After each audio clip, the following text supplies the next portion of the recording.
काय तुमचा घसा वारंवार बसतो, आवाज अचानक बंद पडतो? मग फक्त गोळ्या घेण्यापेक्षा त्याची कारणं आणि उपाय समजून घ्या. नमस्कार, मी डॉक्टर अपर्णा. घसा बसणं किंवा आवाज जाणं यामागे फक्त सर्दीच कारणीभूत नसते.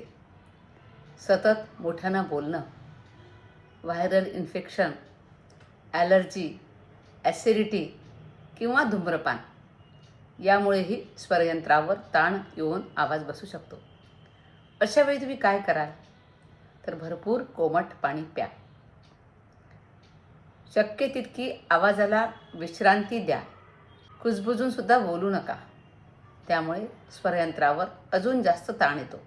आणि दिवसातून 2 ते 3 वेळा कोमट पाण्यामध्ये मीठ टाकून त्या पाण्याने गुळण्या करा.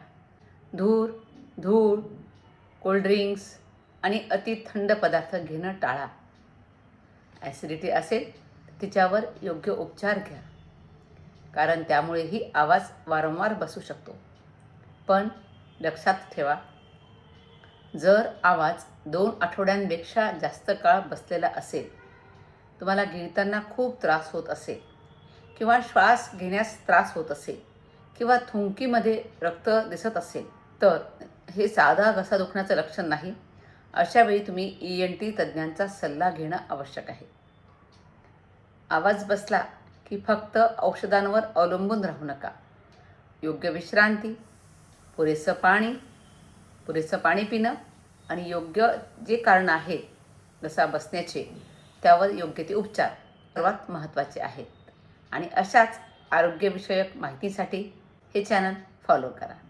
धन्यवाद.